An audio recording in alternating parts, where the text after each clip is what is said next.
তরকারি আনবে লাই ও মা মই কলস আরে তিন আনবে পারে তবে ছেলে দিয়ে খামো ও বাবা এই বাম্মা কত খালে পয়সা কে কাছে না কাছে মা খাওয়া দাওয়া ভালো করো মা স্বাস্থ্য চলে ঠিক করো।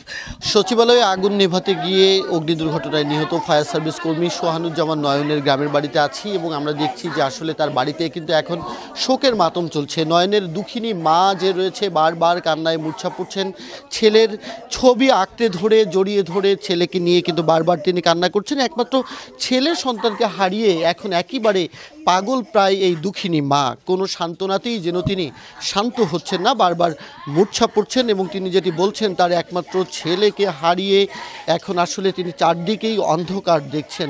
নয়নের এই দুঃখিনী মায়ের সাথে আমরা কিছুক্ষণ আগে কথা বলেছি এবং আবারও একটু বলবার চেষ্টা করছি।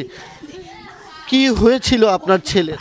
ও বাবা আমার ছেলে ভালো ছেলে ও আল্লাহ কালো ভালোভাবে কথা কইছি খাওয়া দাওয়া করছি হায় বা আমাকে কছি বলে খাওয়া দাওয়া করছেন না করেন নাই মনে ভাই এখন আমার রান্না ছড়ে দিছি কষা বলে কি তরকারি কষ মনে বাবা একটা ডিম তেলানি করছো আতির মধ্যে মা ও বাবা কি তরকারি আনবে লাই ও মা মই কলস আরে তিন আনবে পারে তবে ছেলে দিয়ে খামো ও বাবা এই বাম্মা কত খালে পয়সা কে কাছে না কাছে মা খাওয়া দাওয়া ভালো করো মা স্বাস্থ্য চলে ঠিক করো মা যতদিন আছে আমি নয়নের মা যেটি বলছিলেন যে মাত্র একটি ডিম সেটি আসলে ভুনানোর চেষ্টা করছিলেন এবং ছেলের সাথে সবশেষ কথা যেটি তার হয়েছিল যে এই একটি ডিম দিয়ে পরিবারের আসলে দুইজন খাবে, তরকারির কষ্ট কিনা বাবা মায়ের খোঁজ নিচ্ছিলেন এই একমাত্র ছেলে। সেই ছেলের কিন্তু আজ নিথর মরদেহ কিছুক্ষণ পরে রংপুরের মিঠাপুকুরে আসবে এবং আমরা যেটি জানতে পেরেছি যে নয়ন 2022 সালে ফায়ার সার্ভিসে যোগদান করে এবং যোগদানের সময় খুব কষ্ট করে একেবারে একটি প্রত্যন্ত এলাকার নিম্নবিত্ত একটি পরিবার থেকে উঠে আসা নয়ন খুব কষ্ট করে পড়াশোনা করেছিলেন এবং পড়াশোনা করার পর তিনি আসলে ফায়ার সার্ভিসে চাকরি নেন এবং তার ইচ্ছা ছিল সে প্রমোশন পাবে, বড় অফিসার হবে, বাবা মায়ের দুঃখ ভোলাবে। নয়ন আসলে দুই ভাই বোন, সে একা এবং তার একটি বোন রয়েছে। আমরা তার বোনের সাথে একটু কথা বলতে চাই, একটু জানতে চাই ভাইয়ের সাথে সবশেষ কি কথা হয়েছিল। ভালো মন্দই কথা হয়েছি, বলে আবার আমি জানুয়ারি মাসে যাব, এলে আর কিছু কথা হয় নাই। আমার চিকিৎসাপাতি করবি, আমার দাঁতের সমস্যা করা আছে, ছেলে চিকিৎসা করবি, কথা আপা আমি যা চিকিৎসা করবো মনে হোক আছিস, এলে ভালো মন্দ কয়া কাটি দিছি, আর কিছু হয় নাই। আর আমার ভাই আর জানুয়ারি মাসে নাই আসতি, আমার ভাই ডিসেম্বরের মাসে আসছে। আমার ভাইও কেন আইনের লোকেরা টেরা কাকটাইলো না, আমার ভাইও কেন হেফাজত করলো না, আমরা তো তাদের হাতত তুলি দিছি, তারা কেন আমার ভাই জীবন রক্ষা করলো না, আমরা এটার বিচার চাই। আমার বাবা তো সন্তান নাই, আমার বাবা এখন একা, এখন কিভাবে চলবে, কিভাবে কি করবে, আমরা এটার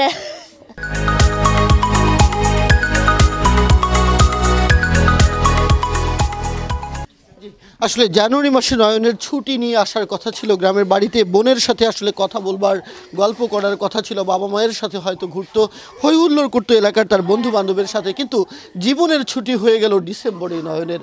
আজ নয়নের নিথর দেহ ফেরার কথা, কিছুক্ষণের মধ্যেই ঢাকা থেকে তার মরদেহ নিয়ে রওনা হওয়ার কথা রয়েছে বলে আমরা জানতে পেরেছি। আসলে নিহত এই নয়ন যেভাবে আসলে তার মৃত্যু হয়েছে, এই মৃত্যু খুবই অনাকাঙ্ক্ষিত, অপ্রত্যাশিত এবং তারা যেটি বলছেন যে নয়নকে যদি ফায়ার সার্ভিসের দেশের জন্য কাজ করতে গিয়ে যদি সড়কের মধ্যে ব্যারিকেড থাকতো এবং সুরক্ষিতভাবে যদি কাজের কর্মপরিবেশ তার থাকতো তাহলে এমন দুর্ঘটনা ঘটতো না। নয়নের জীবন যেভাবে বিপন্ন হয়েছে, যেভাবে আসলে সে মৃত্যু হয়েছে তার, সেই মৃত্যু কোনোভাবেই মানতে পারছেন না তার পরিবার এবং এলাকাবাসী এবং তারা যেটি বলছেন যে এই সচিবালয়ে যদি কেউ আসলে কোনোভাবে অগ্নি সংযোগ করে তাহলে এই দায়ী ব্যক্তি যারা, তাদেরকে যেমন খুঁজে বের করে নয়নের মৃত্যুর শাস্তি নিশ্চিত করতে হবে, একইভাবে যাদের অবহেলার কারণে এই সড়ক অরক্ষিত ছিল এবং যাদের অবহেলার কারণে এই সড়কের ব্যারিকেড দেওয়া হয়নি তাদের শাস্তির আওতায় নিয়ে আসতে হবে, এটি কিন্তু নয়নের পরিবার বলছে। এবং একটি বিষয় না বললেই নয়, নয়নের এই পরিবার কিন্তু একেবারে নিম্ন মধ্যবিত্ত পরিবার এবং এই পরিবারের মধ্যে আমরা যেটি দেখেছি একমাত্র কর্মক্ষম ছেলে ছিল নয়ন, যে 10 লক্ষ টাকা পরিবারের ঋণের বোঝা রয়েছে, এই ঋণ শোধ করার কথা ছিল তার এবং তার বাবা মাকেও দেখার কথা ছিল। কিন্তু এখন এই কর্মক্ষম ছেলেকে হারিয়ে চারদিকেই যেন অন্ধকার দেখছেন নয়নের বাবা আক্তারুজ্জামান। আমরা একটু আক্তারুজ্জামানের সাথে কথা বলবার চেষ্টা করব, একটু জানতে চাই আপনার কাছে এই যে ঘটনা, এই অপ্রত্যাশিত ঘটনার মধ্যে কাউকে দায়ী করেন কিনা এবং কি চাওয়া রয়েছে আপনার? দায়ী তো অবশ্যই, যদি রাস্তায় ব্যারিকেড থাকতো তাহলে এরকম দুর্ঘটনা হইতো না। হ্যাঁ, আর এরপরে যেন এইরকম আর দুর্বলতা না হয় ঘটনা, রাস্তা ব্যারিকেড দেওয়া বা যে কোনো এই আর আমার একটা ছেলে, এই একটাই মাত্র ছেলে, আয়ের উৎস আজকে থেকে আমার বন্ধ হয়ে গেল। এটা আমি বিচার চাই সরকারের কাছে এটার। আমরা একটু নয়নের প্রতিবেশীদের সাথে কথা বলি, একটু আপনাদের কাছে জানতে চাই কেমন ছেলে ছিল নয়ন? খুবই ভালো ছিল, খুবই ভালো ছিল। এরকম ছেলে গ্রামে ছিল না। ছেলে চাকরি হওয়ার পর আমার ছেলে সেনাবাহিনী চাকরি করে। নয়নের জন্য এখন আপনাদের আসলে বলবার কি আছে? নয়ন অনেক ভালো ছেলে ছিল। উনি চাকরি, ওনার বাবা চাকরি নিয়ে গেছে, অনেক কষ্ট মষ্ট করে অনেক তার ঋণে আছে, কিন্তু হঠাৎ করে উনি ফায়ার সার্ভিসে আগুন নিগেতে যায়, এত বড় মন্ত্রণালয় আগুন লাগার পরেও, সতর্ক হওয়ার পরেও কেন ওরা ব্যারিকেড রাস্তায় দিল না পুলিশ প্রশাসন? এবং আমি তাইকে দায়বদ্ধ করি, কেন মেইন রোডের পাশটা তাহলে অনেক সেনাবাহিনী এবং পুলিশ সদস্য ছিল, কেন রাস্তার ব্যারিকেড দিয়ে এই কাজটা চলালো না? এই নিয়ে আমার কথা হচ্ছে যে আমরা সেটার বিশেষ চাই এবং পাশাপাশি তার সহযোগিতা, বাবা মার, তার অনেক গরিব মানুষ অনেক কষ্ট মষ্ট করে লেখাপড়া করেছে, শিক্ষা দিয়েছে, চাকরি হয়েছে, এই মাত্র চাকরি হয়েছে, তার জন্য আমি তার সহযোগিতা চাই প্রধান। যে আমরা আসলে শুনছিলাম তিনি বলছিলেন নয়ন শুধু সন্তানই না, এই পরিবারের সম্পদও ছিল, সেই সম্পদ একেবারে আজকে খোয়া গেছে এবং নয়নের যে মৃত্যু, সেই মৃত্যু কিছুতেই তার পরিবার, প্রতিবেশী এবং যারা রয়েছেন স্বজনরা কেউই মানতে পারছেন না। একটু আপনার কাছে জানতে চাই নয়নকে চিনতেন কিনা, কেমন ছিল নয়ন আসলে, এবং নয়নের এই যে আজকে তার অকাল প্রয়াণে আসলে কি ভাবছেন, কি চাওয়া আপনাদের? নয়ন আমাদের গ্রামেরই ছেলে। গত 2 বছর হয় নয়নের চাকরি হয়েছে। নয়নকে শুধু চিনতাম না, নয়নকে ছোট ভাইয়ের মতো আদর স্নেহ করতাম।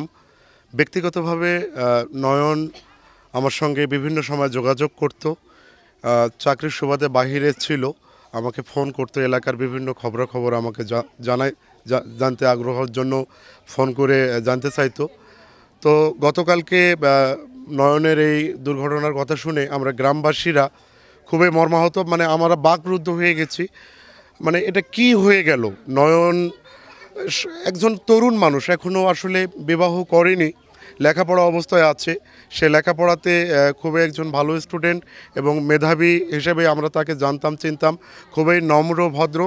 আমরা গ্রামবাসীরা নয়নকে সবাই মিলে ভালোবাসি এবং নয়ন আমাদের বলা চলে একেবারেই একজন নয়নের মণি হয়ে থাকতো। নয়নকে নিয়ে শুধু পরিবারেই না, আমরা এলাকাবাসী যারা গ্রামবাসী আছি, নয়নকে নিয়ে আমাদের অনেক প্রত্যাশা ছিল বটে। সবগুলো প্রত্যাশা আমাদের ধুয়ে মুছে শেষ হয়ে গেল নয়নের এই অকাল মৃত্যুতে। শুধু নয়নের পরিবারেই নয়, আমরা এই এলাকায় আমরা একেবারেই সবাই শোকে একেবারে কাতর হয়ে আছি। আমরা আসলে কথা শুনছিলাম নয়নের প্রতিবেশীর কাছে, এই যে যাদেরকে আমরা দেখছি তারা কিন্তু প্রিয় নয়নের নিথর দেহ শেষবারের মতো একবার দেখার অপেক্ষায় প্রহর গুনছেন। নয়ন সিলেটে তার কর্মস্থল ছিল, গেল 2 মাস আগে স্পেশাল একটি ব্রাঞ্চে সে ঢাকায় এসে যোগদান করে এবং তার যেটি স্বপ্ন ছিল, নয়ন আসলে প্রমোশন নিয়ে অনেক বড় অফিসার হবেন, দেশের কল্যাণে কাজ করবেন, পরিবারের জন্য কাজ করবেন এবং এলাকাবাসীর জন্য, এলাকার জন্য কাজ করবেন, এমন স্বপ্ন কিন্তু নয়নের ছিল। কিন্তু সব স্বপ্নই যেন তার অধরা থেকে গেল। একেবারে অনন্ত অসীমের দিকে নয়নের অন্তিম যাত্রায় পথে পাড়ি দিতে হলো তাকে। এটি তার এলাকাবাসী, গ্রামবাসী কেউই মানতে পারছেন না।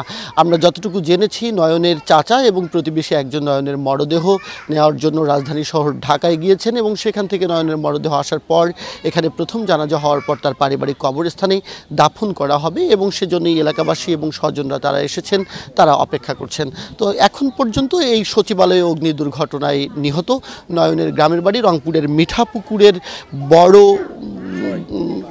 বড়বালা ইউনিয়ন পরিষদের যে এখানে ছড়ান গ্রাম রয়েছে, সেই গ্রামের আটকুনিয়া গ্রামে নয়নের যে গ্রামের বাড়ি, সেই গ্রামের বাড়ি থেকে এই ছিল আমার কাছে খবরাখবর।